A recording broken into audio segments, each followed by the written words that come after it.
My name is Delphine Savard-Holt, and I am 79 years old this coming March, and I have kept this secret for 53 years, which is longer than most people keep anything at all.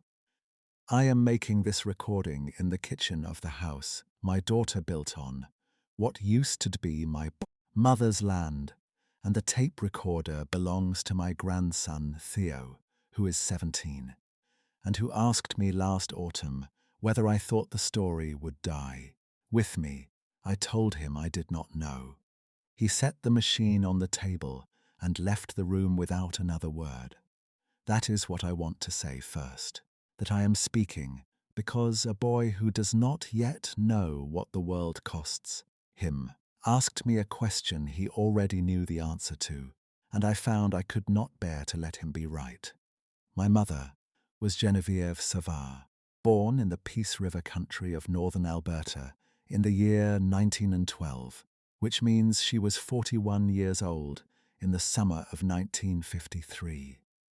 When the thing that I am going to describe began, she was not a slight woman. She stood 5 feet 9 inches in her work boots, and she had the kind of hands you see on women who have spent their whole lives doing things that needed doing whether or not anyone helped. She had lost my father, Bernard Holt, in the spring of 1948, when a tractor rolled on the south field in mud season, and he did not come in for supper. I was 4 years old. I do not remember him as a man. I remember his hat on the hook by the door, which my mother moved to her bedroom closet the summer after he died, and which I did not see again until she was gone herself, and I was going through her things. She had kept it wrapped in a piece of flour sacking, the crown still shaped to the particular architecture of his head. My mother ran the homestead alone after that, which in the Peace River country in those years was not as unusual as people from cities seem to believe. There were women up and down the road doing the same thing, widowed early or simply abandoned by circumstance, and they did not organize themselves into any formal association, but they knew who each other were, and they appeared when things needed 2 sets of hands. The closest neighbor was Paulette Giroux, 53 that year, who had raised 4 sons on a quarter section 3 miles east, and whose husband had gone back to Manitoba some years before, for reasons that were never fully explained and about which Paulette herself had nothing to say. There was also a man named Wes Dempster, who ran a small trapline on Crown land to the north of our property, and who stopped in twice a season to trade news, and a family named Corrigan, whose children were older than me, and who moved to Grande Prairie in 1955, and a woman everyone called Aunt Bet, whose actual surname I did not learn until I was grown, and who kept bees and supplied half the district with honey in small glass jars that she washed and reused until they cracked. I tell you these people because they matter. They are not scenery. Every one of them, when the time came, made a choice, and the choice they made is the reason I am alive, and the reason this story exists at all. The summer of 1953 was dry. That much I can tell you from my own memory, because I was 9 years old, and I was old enough to understand that dry was bad. That dry meant the creek ran thin, and the kitchen garden wanted watering every second day, and the hay came up short, and my mother's face went quiet, in a particular way that I associated with calculations she was doing privately and would not share. She was not a woman who frightened easily. My mother. She was not a woman who shared her fear as a general practice. But that summer she was quieter than usual, and I noticed, and I did not ask. What I did not know in that summer, what I would not know for another 3 years, was that my mother had already seen him twice by the time I am describing. The first time was in early May, before the dry settled in, when she was walking the fence line on the north pasture at dusk, and saw a shape among the spruce that was standing in a way no spruce stands, which is to say upright, which is to say with intention. She told me later, much later, when I was 12 and she decided I was old enough, that she had stood still for a long time, looking at the shape among the trees, and the shape had stood still, looking at her, and that the stillness was not the stillness of a threat, but something else entirely, something she could not name with any word she had. She went home. She did not tell anyone. The second time was in June, when she found the remains of a deer near the north fence line, not torn or scattered the way a wolf leaves a carcass, but carefully arranged, the hide folded back in a way that struck her as deliberate, as if something had been eating with a sense of order. She told me about the deer when she was dying, when she had run out of things she could afford to withhold. But I am getting ahead of myself.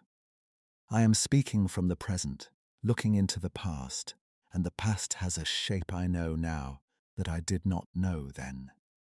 And I must be careful not to let the shape I know collapse the shape I lived through. The thing that changed everything did not happen until the autumn of 1953, in the first week of October, when the air had gone cold and there were 3 inches of early snow on the ground, and my mother had gone out before first light to check on the animals, as she did every morning without exception, and had not come back. I was 9 years old, and I knew how to make porridge, and I knew how to feed the chickens, and I knew not to go into the north pasture alone after dark, which were the primary practical instructions of my childhood. I waited until the porridge was done, and then I waited another hour, and then I put on my coat and went out to the barn and found the animals fed and watered, and the barn door standing open, which my mother would not have left, and no sign of her. I walked to Paulette Giroux's house. I walked 3 miles on a dirt road with frozen ruts in the early October morning, and I told Paulette that my mother had gone out before breakfast and had not come back. Paulette looked at me for a moment with the particular expression of a woman who is already solving the problem while the sentence is still being delivered, and she put on her coat and told her son Gilles, who was then 22 and working the farm, to go get West Dempster from the trapline cabin, and she took my hand, and we went back to our property together. I am not going to tell you everything that happened in the days that followed, because some of it I did not witness directly, and some of it I understood only later, and some of it belongs to other people, and is not mine to give away. What I will tell you is that my mother was missing for 11 days. 11 days in October in the Peace River country, with the temperature dropping toward freezing at night and the snow coming and going. 11 days without a word, without a footprint that held shape in the frost, without any evidence in any direction that a search party could follow for more than a mile. West Dempster covered 15 miles of trapline and found nothing. Paulette's 4 sons split the land in a grid and walked it. The RSMP detachment from the nearest town came on the 4th day and searched for 2 days, and then said what they had to say about the probability of finding a woman alive after 11 days in those conditions, and went back to town. Paulette Giroux told them she appreciated their time and closed the door of our farmhouse behind them, and then turned around and said, in French, which was her language when she was not performing, that nobody had asked their opinion and that they could keep it. I am 81 years old, and that woman has been dead since 1984, and I still think about the expression on her face. When she said, "That, my mother came home on the morning of the 12th day." She walked out of the spruce line to the north at 7:30 in the morning, while Paulette and I were in the kitchen. And I saw her through the window before I knew what I was seeing.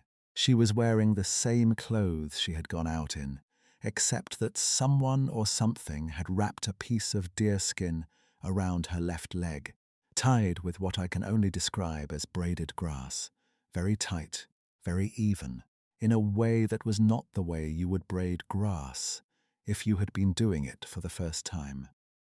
Her boots were still on her feet. Her coat was dirty but not torn.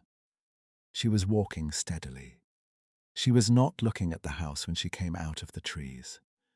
She was looking back, over her shoulder, at the line of spruce, and her face had an expression I did not have a word for when I was 9 years old, and have spent 50 years trying to describe accurately. And the best I can do is this. She looked the way a person looks when they have said goodbye to someone they do not expect to see again, and are not sure they should have left. She came inside. She sat down at the table. She put her hands flat on the oilcloth and looked at them for a moment. Paulette put a cup of broth in front of her without a word. My mother drank it. I stood against the wall by the stove, and I watched her. She said, "After a long time, the left leg is not broken, but it is badly twisted, and it will not carry my weight for a month." Paulette said. "What happened?" My mother said. "I fell on the north slope above the creek and could not walk out. Something found me. I do not know what it was." She said this in a voice that was not the voice of a woman who did not know what it was. She said it in the voice of a woman who knew perfectly well what it was and was offering the version she had prepared for the present company. That is what I believe now. That is what I have believed for a long time. I was not certain of it until she was dying and told me more than she had ever said before. But the recognition, when it came, had the quality of confirming something rather than learning it.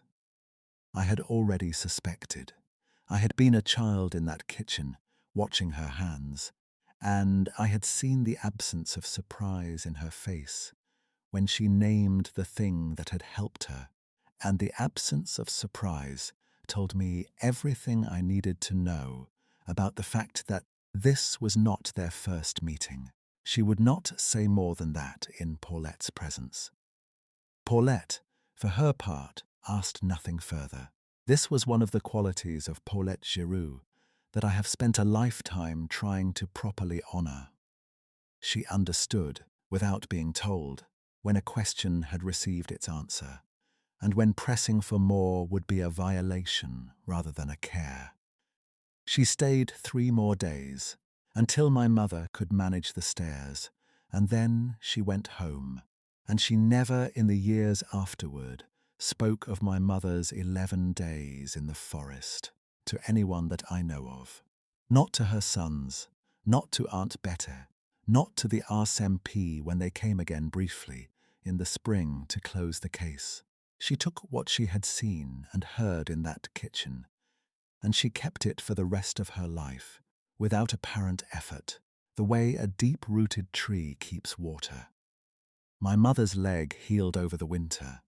She walked with a slight unevenness for a year or 2 afterward, a hitch in her stride on the right side that she attributed to the compensation she had made for the injured leg, and which eventually resolved. By the spring of 1954, she was running the property, as she always had, rising before light, working until after dark, making the calculations she did not share, and honoring the commitments she did not explain. I was 10 years old, and I went to the one-room school 7 months of the year, and helped on the property the rest of the time, and grew up in the way children grow up on working land, which is to say that I understood, before I understood, a great many other things, that the work is what holds everything in place. I did not see him until the following autumn. I want to be very precise about this. I did not see him that first winter, not even once, though I was watchful in the way children are watchful when they know something important is being withheld from them. I looked north out the kitchen window every morning while I washed the breakfast dishes. I scanned the spruce line when I crossed the yard. I went with my mother to the fence line once and watched the trees with the specific and disciplined attention of a 9-year-old who has decided to learn something by observation alone. I saw nothing. I heard once, in late February, a sound that I could not account for, a low sound that was not an animal I recognized, and not the wind, and not the settling of frozen timber, a sound that came from the north and lasted perhaps 4 seconds, and then stopped.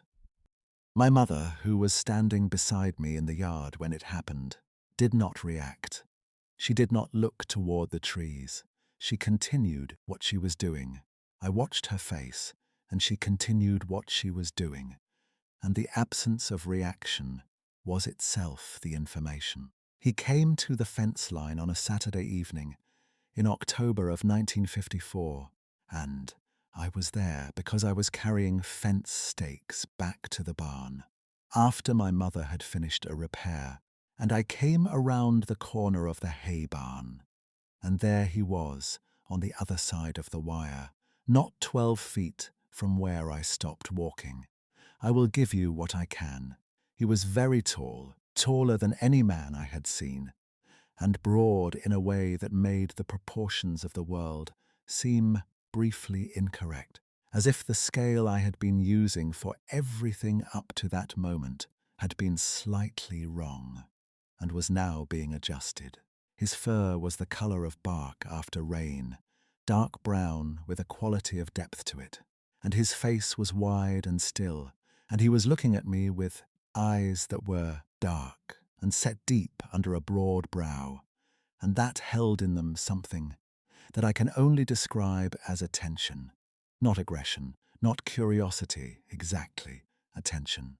The specific quality of attention that something living pays to another thing living when it is trying to understand what kind of encounter this will be. He was holding something. He had both hands in front of him, and in them was a piece of birch bark, folded, and resting on top of the birch bark were 3 objects I could not immediately identify in the fading light. I stood still. He stood still. The wind moved through the spruce behind him, and he did not move with it, and I did not move. I believe I stopped breathing for some portion of that time, not from fear, or not only from fear, but from the specific paralysis of encountering something so far outside your existing categories of experience that your body does not know which category to assign to it, and so assigns none and stands still, waiting. My mother came around the corner of the barn behind me. She said my name in a voice I had never heard her use before, which was a voice that was firm but not alarmed, which was a voice that understood exactly what I was standing in front of, and was managing the situation from a position of existing knowledge. I said without turning. He is holding something, she said. I know. Step back slowly and let me come forward. I stepped back, and she came forward. And she went to the fence, and she stood looking at him across the wire. And he looked at her, and something passed between them that had the quality of a conversation in a language I did not speak. He held out the piece of birch bark, and she took it from him over the top of the wire, and he straightened and turned and walked back into the trees without looking behind him, and by the time I had turned my head to watch him go, he was already among the spruce, and the spruce was still. On the birch bark were 3 objects. The first was a tuft of fur, dark brown, tied with a grass stem. The second was a small bird bone, cleaned and smooth. The third was a flat piece of grey stone with 3 marks scratched in one side, which were not letters in any alphabet I have ever seen, but which were made with evident intention, with a point of something harder than the stone. My mother looked at these 3 objects for a long time. She did not cry. She folded the birch bark around them, and she put the whole thing in the pocket of her canvas coat, and she picked up the fence stake I had dropped when I saw him, and she carried it back to the barn. I followed her. She hung the stake on the wall with the others, and she stood a moment with her back to me, and then she turned around. She said, "I want to tell you something, and I want you to listen without asking questions until I have finished. I have known him since before you were old enough to know. He has been here a long time, and this land has been his land longer than it has been ours. And we are not in any danger from him, and we are not going to tell anyone about him. Not Paulette, not Wes Dempster, not your teacher, not anyone who comes to this property. Do you understand?" I said. "Yes," she said. "I mean for your whole life. I mean until you are old and have your own reasons for telling." I said, "I understand." She looked at me for a long moment with the particular expression of a mother taking the measure of her child's comprehension and deciding whether it is sufficient. And then she nodded once, and we went inside. And that was the beginning of the education I am trying to give some account of now. She told me that winter and the winters after, what she knew and what she did not know, and she was scrupulous about distinguishing between the two. She knew that he had been on this land, and the land adjacent to it, for at least the 15 years they had been homesteading there, because she had found evidence of his presence before she had ever seen him directly. Things she had attributed first to bears, and then, gradually, with growing uncertainty, to something else.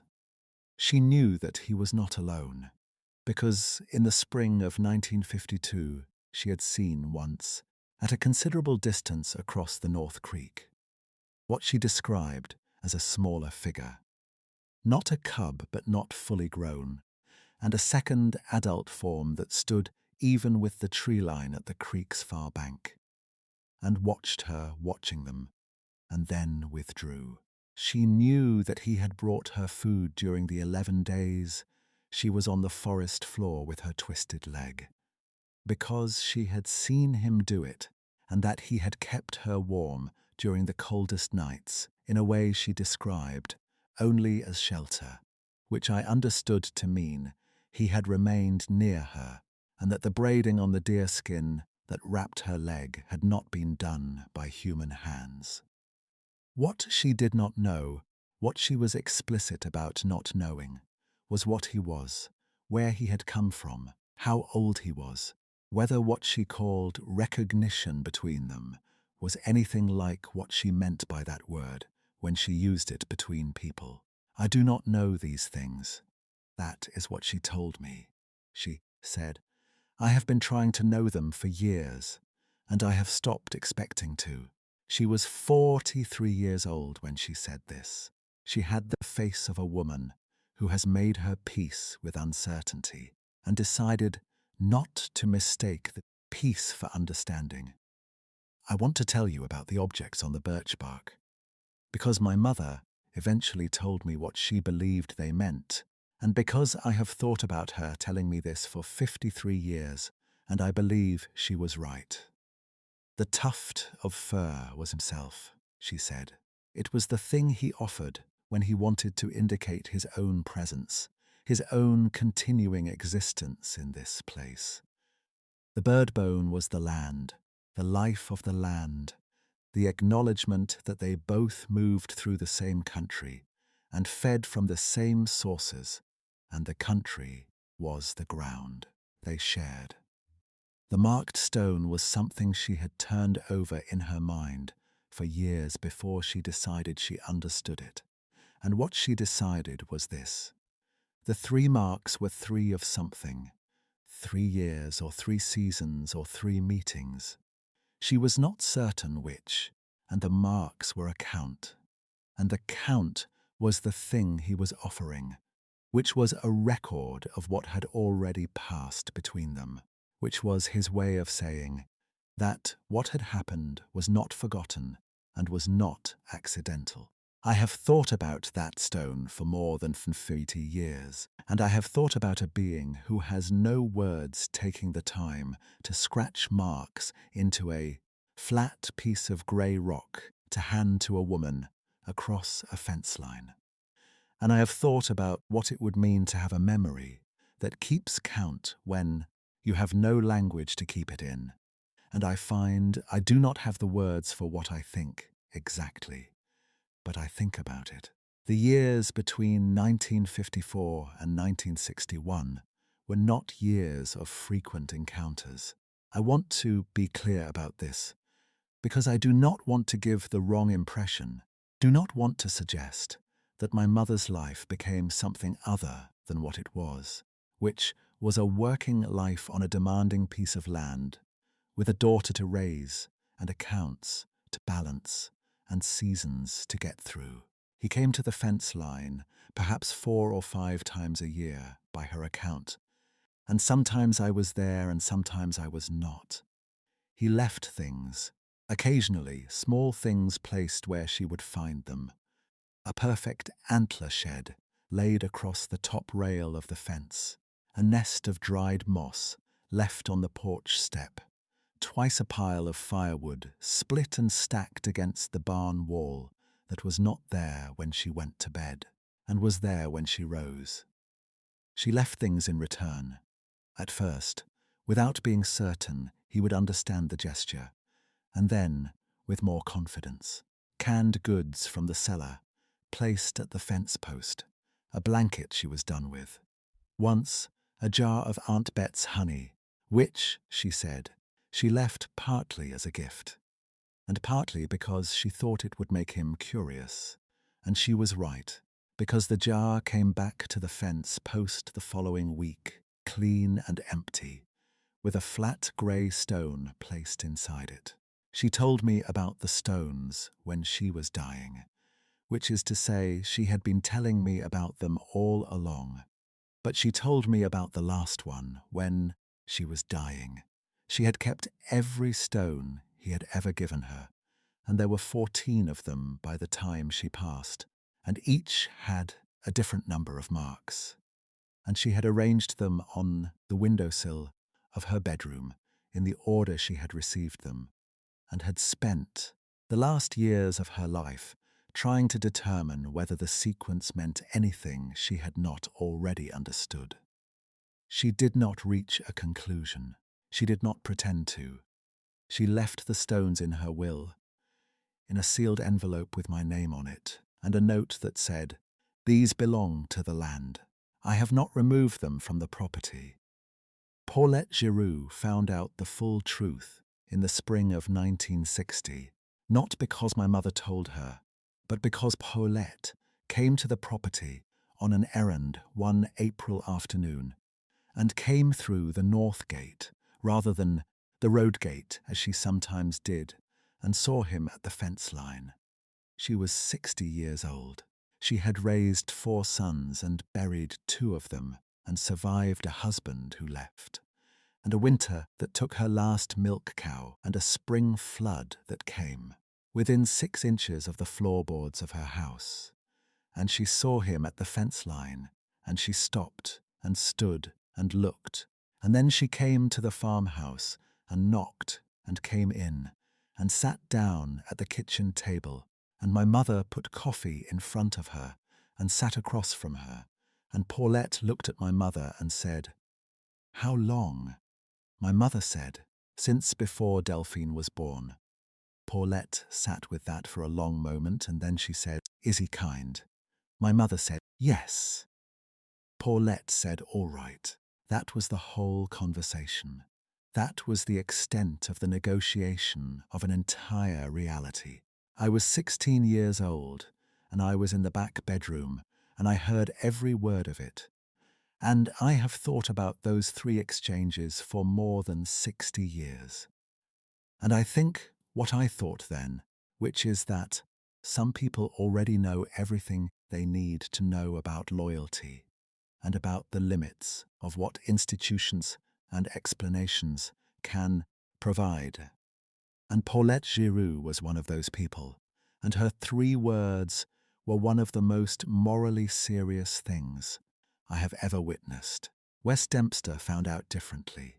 He found out in the autumn of 1961 when he came across tracks on the Crown land to the north of our property and followed them to a place I need to describe carefully. He found, in a shallow depression below a limestone outcrop on the north slope above the creek, what I can only call a place that had been used by something large and deliberate for a long time, old bedding of compacted spruce boughs, layers deep, the older layers compressed to a grey mat, and the newer layers still holding the green. And around the perimeter of the depression, arranged in a rough ring, 17 stones, each one placed with evident care, each one bearing marks on its face. He recognized the marks. He had seen the stones on my mother's windowsill. Wes Dempster was 64 years old that autumn and had spent 30 years on a trapline in the Peace River country and had seen the marks left by every living thing that moved through that country, and he stood in that depression among those stones for a long time. And then he came to our farmhouse and knocked on the door, and when my mother opened it, he said, "I found the place above the North Creek." My mother looked at him and said, "Come in." He came in. I was 17 years old and sitting at the kitchen table doing arithmetic for school, and I stayed very still while my mother made tea and sat down across from him and told him what she knew. She did not tell him everything. She told him what he needed to know, and no more, which was her practice. And what he needed to know was that the place above the creek had been there for a long time, and that the being who used it was not a danger and was not a question he could answer and was not his to report. Wes Dempster listened to all of this without a change in his expression, which was the expression of a man who has spent 3 decades reading a landscape that doesn't talk back. And when she was finished, he said, "I didn't find any tracks." Mother said, "No." He said, "Didn't follow any tracks north of the property line." My mother said, "No." He drank his tea and left. That was the last time the three of them spoke of it, except once, years later, when Wes was dying himself, and he asked my mother to come to the cabin. And she went, and he told her that in all the years since he had found the place on the north slope, he had kept 200 feet of buffer around it on his trap line, and had never set a snare or a deadfall in that radius, and that he wanted her to know this. She told me about this visit near the end of her own life, and she said, "I think he needed me to tell him that it was received, that the keeping of it mattered to someone." I told him it did. I told him it was the kind of thing a person does that doesn't get recorded anywhere, and that matters precisely because it doesn't. I left for nursing school in Edmonton in the autumn of 1962. This is one of the facts I have to live with. I left when I was 18 and I was gone for 3 years. And in those 3 years, my mother was alone on the property, which is to say, she was alone with him and with the land and with the ordinary weight of a working farm. And I was in a city learning to care for strangers. And I called when I could. And I came home at Christmas and in the summers. And I watched my mother age in the particular way that working women age which is not deterioration but accumulation, the way wood darkens as it cures. She was happy. I want to say that clearly. She was not lonely in the way people seem to expect when they imagine a woman alone on a piece of land in northern Alberta. She had her work, and she had Paulette, and she had Aunt Bet, and she had her neighbors, and she had the land, and she had, in the way I am trying to describe, without overstating, a presence at the fence line that was not company in any ordinary sense of the word, but was also not nothing.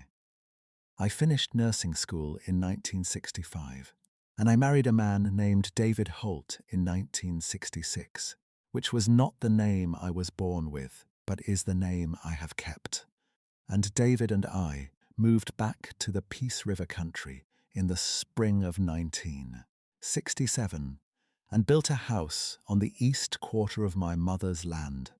That is the house I am sitting in now. David Holt was a man of such particular quietness that I sometimes thought he had been assembled specifically to be married to a woman carrying a secret, because he never pressed, never asked more than was offered, never treated a silence as a deficit. He was a good man. He died in 1991, and I still set his cup on the right side of the table out of habit, and probably will until I am gone too. I told him about the fence line on our second evening in the house we had built, when we had been sitting on the front steps after supper, watching the light go off the spruce to the north. And I told him in the same way my mother had told me, which was carefully, with the same distinctions between what was known and what was not. And when I was finished, he was quiet for a long time, and then he said, "What do you need from me?" I said. "Just to know, and to keep," said. "All right." He kept it for 24 years and never once, in all the years he was alive, said a word about it to anyone. Not to his brother in Fort St. John, not to the doctor, not to our daughter Cecile, who was not named for anyone in the corpus of stories told around this land, who has my mother's hands and her father's silence, and who built this house herself on the land she grew up on. I first showed him to David in the summer of 1968, and by showed, I mean I was walking the north fence line with David in the early evening, and he was there, at the place near the old gate where the wire runs close to a stand of young birch, standing still in the birch the way he stood still. And I put my hand on David's arm, and he stopped walking, and we stood there in the summer evening and looked at each other across the fence line. David was 6 feet 2 inches and a working man, and he stood next to me, and I could feel him, measuring and assessing in the way he did everything, quietly and thoroughly. And after a long moment, he breathed out slowly, and I felt the tension in his arm release. And that was all. He said, on the walk back, "How tall do you think?" I said. "My mother says between 8 and 9 feet, he said. "That sounds right." He never spoke of it as something remarkable. He spoke of it, in the rare times he spoke of it at all, as a fact of the land, as one of the things this particular piece of land contained, that other pieces of land did not, the way a piece of land might contain a particular spring, or a limestone shelf, or a stand of old growth that survived the logging. This is, I think, exactly the correct way to understand it, and I have always been grateful to him for arriving at it without being told. My mother died in March of 1973. She was 60 years old, and it was a stroke, which was quick, and she was in the house she had lived in for 30 years, and I was with her, and so was Cecile, who was then 4 years old, and who sat very quietly on a chair in the corner of the bedroom, the way small children sit when they understand that something irreversible is happening and have decided that stillness is their contribution. Before she lost the full use of language, my mother told me three things. She told me where the stones were. She told me that the envelope with my name on it was in the second drawer of the writing desk. And she told me that she had left, in her will, under the section dealing with the north pasture, a set of coordinates. I did not know what she meant by that last thing until after the will was read. And I found the coordinates written in her handwriting on a piece of good notepaper, folded once, with my name on the outside. The coordinates described a point on the north slope above the creek that I had never gone to. That was on Crown land, and therefore not ours. And also in the radius that West Dempster had told her, he kept clear. I sat with the piece of notepaper for 2 weeks before I went. I went alone on a Saturday in April, 3 weeks after the ground had thawed enough to walk, and I found the place. I had been on this land for most of my life, and I had never been to this place, and I stood in it for a long time with my hand on the limestone outcrop, and I want to tell you what I saw, and then I want to tell you what I understood, and I want to be very careful, as my mother was always careful, about the difference between the two. What I saw, the depression my mother had described, larger than I had expected, perhaps 12 feet across at its widest, with the old layered bedding still present and still, by some evidence of use, not entirely abandoned. Around the perimeter the stones were still in their ring, 17 of them, and there were 5 more stones placed inside the ring in a smaller circle. And these 5 were different from the others, which were grey limestone. These 5 were from the creek bed, smooth and pale, and each of them had a single mark on one face, which was not a count mark like the others, but something else. Something I cannot describe, except to say it was the same mark on all 5. And the mark looked the way a mark looks when it has been made by something that is trying to leave a name. What I understood, that my mother had been here, that she had come to this place, perhaps many times, and that the 5 small stones with the single mark were placed inside the ring of counted stones. For the same reason she had kept the counted stones on her windowsill, which is to say as a record of what had passed between them that was not elsewhere recorded. I do not know what she brought to this place. I do not know what she received here. I do not know, and I do not pretend to know. And if you are waiting for me to tell you, I have to ask you to understand that there are things this land contains that are not mine to give, and that were not my mother's to give, and that are not the property of any registry office or government survey or system of records that I have ever encountered. I kept the coordinates. I kept the stones on the windowsill. I kept the silence for the same reasons she kept it, which were not shame and not fear and not, in the end, even the particular legal and social circumstances of the time, but something simpler and harder to articulate, which was the understanding that some things exist most fully in the protection of their not being explained, and that the explanation would not add to what was there, but would only subtract from it. He was there until some time in the late 1980s. I say some time because I cannot give you a precise date, because his departures were gradual rather than sudden, and I cannot name the last day I saw him at the fence line because I did not know it was the last day. That is one of the things I wish I had known, if I could have known anything. I would have stood at the fence line a little longer. I would have looked more carefully. The last clear sighting I can give you with confidence was in the autumn of 1986, when I was working the north fence line in October, and he was there in the birch, and I stood, and he stood. and we looked at each other across the wire, the way we had been doing for 32 years. And then he was not there. He did not withdraw dramatically. The birch simply contained him, and then did not contain him, and I finished the fence line and went home. The depression on the north slope is still there.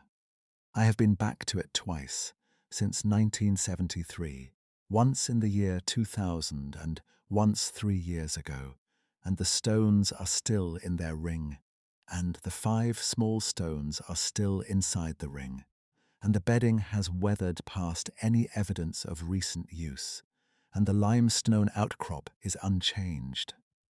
The spruce around it are taller now. The land is exactly what it is. I do not know if he is gone, or if he has moved further from human presence, which is a thing that was happening even in my mother's time. The slow contraction of the territory that things like him could move through without encountering the roads and the seismic lines and the machinery that was pushing north through the country all through those decades. I do not know. I have said that already, and I will say it again. I do not know. My mother did not know. Wes Dempster did not know. Paulette Giroux, who died in 1984 having told no one, did not know. David Holt, who kept the secret for 24 years and who went to his grave having told no one, did not know. What we knew was what we had seen, and what we had seen was what I have tried to describe to this recorder, in this kitchen, on this piece of land, which is the same land it always was. Theo is in the next room. I can hear him moving around, trying not to make noise, which is his version of courtesy. He is 17 years old, and he asked me whether the story would die with me. And I told him I did not know, and that was true when I said it, but it is less true now. I think I have been deciding since that morning in October, since he set the tape recorder on the table and left me alone with it, to decide that it will not. I think my mother decided the same thing when she put the coordinates in her will, which was not an accident and was not carelessness, but was an instruction. Go and see and know that this is real and carry it. She could not tell me what to do with what I found in that place on the north slope. She was not alive to tell me. She left me the coordinates and trusted me to work out the rest. The stones are on the windowsill in the south bedroom, 14 of them in order. The 5 stones from the creek bed are in the envelope that has my daughter's name on it, in the second drawer of the writing desk that was my mother's writing desk. And the note inside the envelope says, what my mother's note to me said, because some instructions do not need to be improved, only passed along. The land is the land. The north slope above the creek is still there. Whatever was in that place is still in that place, in the sense that it always will have been, in the sense that the marked stones are evidence of a kind that does not require a witness to remain true. I have thought for many years about what my mother saw in that man's face when she looked at him across the fence line in those last clear evenings before her sight went. She never told me what she saw, not because she was hiding it, but because some things resist the form of a sentence, and she was honest about what resisted. But I have thought about the 5 smooth stones from the creek bed placed inside the ring of counted limestone, and I have thought about a single mark made the same way on each one. And I think that whatever the mark means, it means her name in the only way her name could be given, which is the way something gives a name when it has no words, which is to press it into stone, which is to make a mark that will still be there after everything that could speak it aloud is gone.